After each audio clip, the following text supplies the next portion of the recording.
Okay, the recording. Okie dokie. Righto. So should be recording now. Welcome to the Scroll Stopping Content Secrets Unleashed webinar. Now, basically, we work in social media, just social media alone, creating content and working with people, showing them how, like teaching people how to actually create better content, how to get noticed. We also do that for our clients as well. So on this slides, we'll run through different scenarios, different things that actually people struggle with, why they don't get a lot of interaction on their social media pages, on their Facebook, Instagram, etc. So let's do that. All right. So first of all, content, creating content. Now it's the most important and vital part of your online presence with social media. So having poor quality and irrelevant and unprofessional looking content, and even lack of content, can actually make or break your business growth online. Now it's not hard to create content. There's a lot of apps and sites where you can create great content. And with the technology today, with mobile phones, there's no reason why we can't take really good photos, good quality photos and images from our phones when taking photos for content. So starting out, if you're a little unsure on what to post, which we come across at times that some people are a bit unsure what to post on their social media pages for their business, we advise getting yourself a content calendar or a planner. And that way you can map out the content you want for the month ahead. Now we have got one which we will actually send out to you, that you can mirror, you can use, you can make your own based on that, just to give you an idea. So at the start of everything, you want to try, like, you're going to be trying to figure out your target audience, your target niche. And we honestly suggest playing around with different content for different types of people, just to figure out where you want to, like, what the best content is and what's going to attract the most interest. Now, we do recommend mixing it up a bit, which it will attract different people in different ways. So when we say mix it up a bit, like having like a static post, just written posts, videos, reels, animated posts, as much as you can, and as much different variety as you can. Okay, so the content topics and types. So with the topics, we suggest like lots of information relevant to your business. So depending on what type of business, so for yours, I think how to pronounce Sakwa. Sorry, I apologize if I pronounce it wrong. In Sakwa. So with web design, you would focus on having content, for example, that would be information about web design, why website is good, why people should do things a certain way, what they need to have, tips and tricks, etc. Now, also adding the main focus you want to is lots of value. Give your customers and your readers and followers lots of value. Now, value is free, and that's what people love, is free. So you give them as much as you can in value, and tips and tricks that aren't going to give it's not going to give everything away. It will keep people attracted to you. Also, little things like do's and don'ts, this and that type of posts, and they don't have to be all business related, like all focused on your business. They can be just general run of the mill, like for example, like a this and that. You could sort of put like a beer or soft drink sort of thing, or a coffee or tea, dog or cat, just engages with your audience and it gets them to interact with you, and you'll get people reacting and commenting on your posts, and it just builds that momentum of interaction. And that's where, like, the engaging posts, so there's something that engages your audience. Now, the types of content, like obviously you got your static, which is just your still picture, videos, stories, reels. Stories and reels are getting close to being the same. The main difference is the length.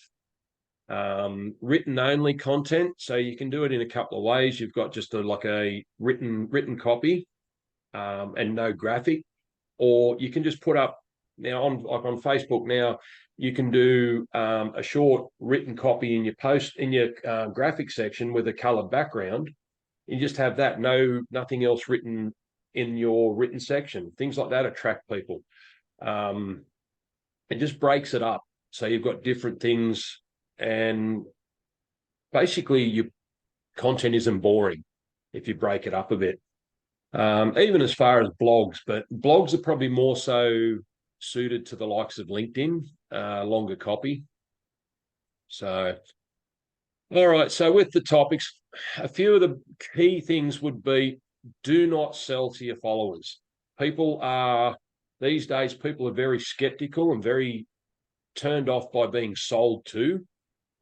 More so if you've got a service-based or an affiliate-style business. If you've got a product-based business where you're actually selling a physical product, it's fine to sell because you've actually got that physical product. But if you haven't got a physical product, people just don't like being sold to. But on the other hand, if people actually reach out to you, like you have call to actions in your content, if you have a Facebook group, for example, you get people into them that way. And people actually interact with you. They ask you a question, they answer a call to action, then you can sell to them. It's just they're opening that door by contacting you, by acting on your call to action. They've opened the gateway for you to then sell to them.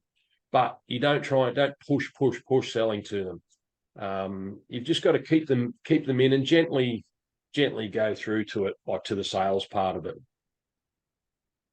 Righto, so creating content. Now, I personally use Canva for most of my content. Now, Canva, if you're not familiar with Canva, it's an amazing platform. You can do pretty much everything on that, from your general social media posts to like letters to PDFs to presentations, videos, pretty much virtually anything. They do have an awesome free version. Now, I'm not plugging Canva. I don't get anything out of it. I'm just saying, like, this is my experience. Canva is probably the one I really resonate with.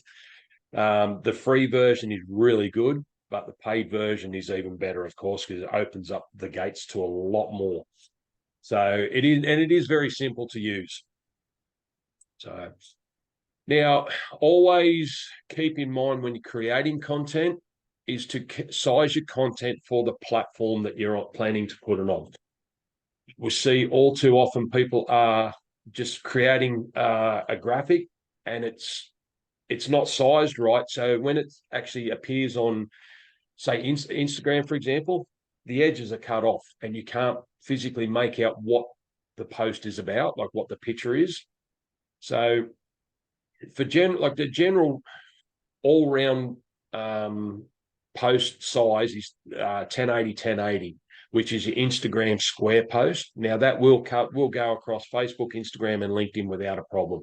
You will get that full image on there. Facebook do have a different size as well, but the 1080 by 1080, like the Instagram square post, will work across those three platforms without a problem in the world. The story and reel size, 1080 by 1920, and that's good across like Facebook, Instagram, obviously. So now, if you're in doubt at any time and you're not sure, it's easy. Just Google the video aspect of post or video aspect ratio on Google, and it will come up with a list of them. Now, pretty much with I haven't got this in a slide. I didn't get around to doing it, but basically, if you have keep in mind like your phone, because a lot of times these days we're using our phone for our content. So with a landscape, which is obviously horizontal, your phone is on horizontal. That is ideal for YouTube and Facebook. Vertical, which is your portrait mode with up and down, and that is best for Instagram stories and reels. And you have got your square ratios like 1:1, 4:5, or even 2:2.3, like 2:3. But I just mainly use vertical, which is your portrait, or landscape, which is horizontal. So they're the main ones I use whenever taking anything, and they cover across those platforms quite easy. All right, so with the apps and sites for content, like there's obviously heaps out there that have like the sites and apps for stock images and even stock like royalty-free music, videos and what have you. Now, everyone likes different platforms. Now, the best thing, and different apps for editing, different platforms for getting your stock images. But we actually suggest to people have a play around with them, like, because you get most of them are free. Majority, like I'd say 99% of them are free. So depending on what type of phone you have, whether it's an Android based or an Apple based, just jump onto the relevant store, Google Play or the Apple iStore, and just download some apps and play around with them, because some people resonate and find some easier to use than others. We've had that ourselves. We've used apps and we've gone, oh, it's too hard to use. But then we've tried another one and it's easy and a lot easier for us to use. So we enjoy that. But it's just trial and error.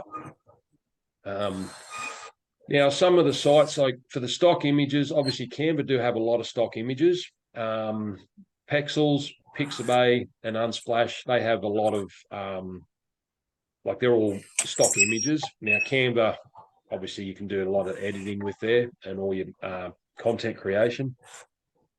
So with your video editing, there's like InShot and GoPro Quick are great on mobile. They're ones that I use. Now, I put ones here that I use personally, like the InShot and the GoPro Quick. They're great on mobile. On a PC, like a Windows-based one, I've used Movavi as a video editing platform, and it's not too bad. I quite find it quite good and quite easy. One I haven't actually used, but I found a lot of people with the Mac systems, like the Apple systems, they use iMovie. So there's just a couple to help along the way and understand how to try out, look at. But as I said, there's lots of different ones, lots and lots of different ones. And it's just a matter of trial and error, checking them out. Okay, so the quality of your content. Now, one of the biggest things to remember is quality. Now, when I say quality, there's a lot of people we do see a lot of people will cut and paste images off the internet and the quality goes downhill. The images are blurry, they're not sized right, and for a business, it looks very unprofessional. So we do strongly recommend high resolution images and not to copy and paste. Avoid copy and pasting because, as I said, the quality goes right down. And as I said, with the technology in mobile phones these days, there's no reason why we can't take quality images and keep our business pages, because our business page is us. Like, we want it to grow, we want it to look professional, and that's the biggest thing you want is quality images, which will keep people there. Blurry, unsized images, yeah, it does turn people away. Now, here's a couple of examples. What I mean, like by this purple one here, I pulled these actually off people's some pages overseas. It was a copy and pasted one because I've seen this around quite a lot on different pages, and you can see it's blurry. And this one on the other side, on the right-hand side, you can see how it's not sized right, but it's also, this one at the top is actually blurry. It's been copied and pasted, and the bottom one here has two, but the main thing is it's not sized right. So it does look unprofessional. Even this one here on the right, it's actually off an Instagram by the layout there. When you actually look at it and open it up on Instagram, that image you'll see more of that image, but it's just unprofessional. And that's what the whole thing is. When you've got a business on social media, you want it to look as professional as you can. So yeah, so moving on. Now, this is actually our Instagram page. All the images are sized right and they're not blurry. So that's just an example of what we mean by sizing, right? And here's another one, like it's size for the platform. So it's just a couple of examples. I thought we'll take it off ours. Now the big thing, the big one, written copy. We see like a lot of people don't paragraph or set it out right. Now, firstly, AI is taking over big time. People are going mad over AI. It's great. Like we use it ourselves, but like personally, I use it for inspiration. A lot of business, like we've seen a lot of people starting, and I've spoken to people, and they can pick it a mile away where people are actually using the AI and just putting what they get off AI straight onto their pages. Basically, at the end of the day, use it how you want with AI, but it looks more authentic if you put your aspect to it, like your speaking, like your voice in there, and just change it up a little bit. You know, like you use it as an inspiration. That's what we suggest. Yeah, but as I said, at the end of the day, it's how you want to run it with you. If you use AI, it's fantastic. Don't get me wrong, I love it, but we use it for inspiration. Now, this is the big thing we see a lot of, and it actually, I'll be honest, I find it quite, what's the word? Quite contradictory when you get somebody in my industry that can't set their copy out, when they want to talk about attracting people and keeping people on your pages, and they don't even set their copy out properly themselves. Now, this is just an example. I've just pulled this out of somewhere. Now, obviously, this is not paragraphed at all. As you can see, it's just one continuous written copy. Trouble with this is the human attention span is very, very minute. Now, I would say 99% of people would look at something like this and go, nah, too hard. Couldn't be bothered reading that. You pick up a novel, a book, and it's paragraphed. They might be longer paragraphs, but they're still paragraphed. They're sentenced, and there's a space between each paragraph. So it keeps you interested.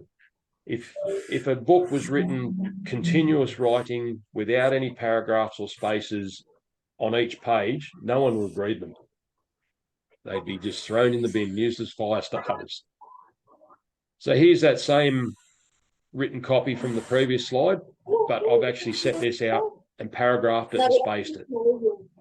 Now, on social media, we highly recommend keeping your copy sort of 3 to 6 lines per paragraph.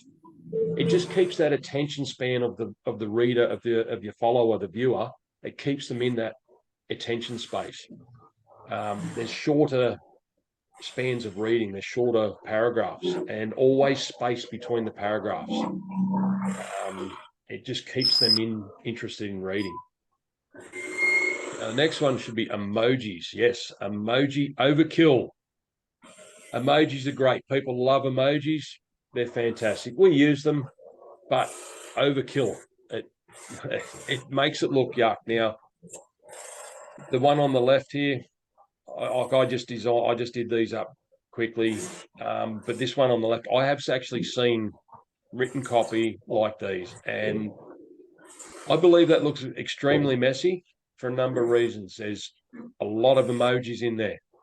It's just too busy with emojis, capital letters all through it, and it's basically it's yuck. It's not really attractive. People think it is, but honestly, it's not. As I said, emojis are great. Use them. Now, the one on the right here is just rewritten in a different format with less emojis. Now, it looks a lot cleaner. It looks like a lot neater. It still has the little emoji effect in there, of course, but yeah, it's not overkill. Yeah.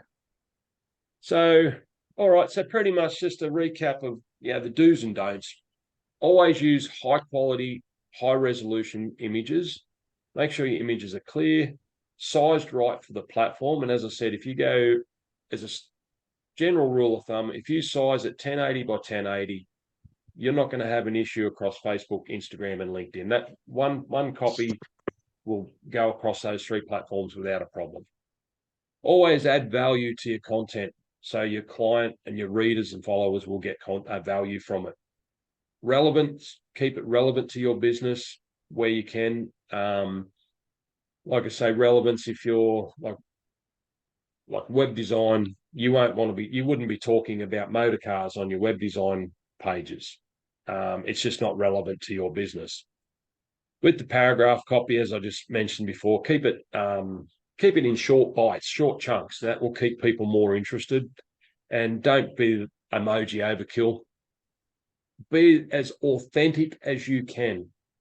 Now, authenticity, it's easy to spot when people aren't authentic. I know it is a fact, but you do see people, like when I say fact, I know there are people in the world that do have this, but you'll see a lot of young people will have photos standing next to a Ferrari or a Lamborghini or a jet, claiming that they own them, when in actual fact they don't. They just take a photo next to one and, oh, look at me.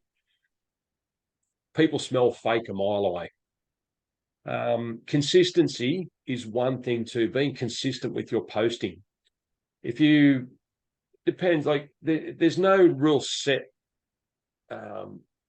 benchmark for posting on social media. You can post every day if you want. You can post multiple times a day, but as long as you're posting a few times a week, that remains consistent. If you post here and there, like every couple of months, it's not consistent, and people can see that, and it just doesn't look. It comes back to the professionalism of your page and your business. And branding. If you've got your own branding, like branding colors, logo, use them in your images. Always, try and put your branding colors in there, your fonts. And as I said, if you've got a logo, put your logo on your post as well. Even if it's a photo that you've taken, put your logo on there. So you want to push your brand out there as much as you can. So on the other side, the don'ts, as we went through, obviously opposites to the do's, but don't copy and paste images from the internet, because they turn out really blurry and yuck and not sized right, and the blurry images. Having too much information on images. Now, I didn't actually put one into these slides, but you'll see some real estate agents over here especially are good for it. They'll have a photo of a house, but they'll have written copy all over the photo. But then in the section of the platform where they can put their written copy in about it, they'll have a couple of words or a couple of lines.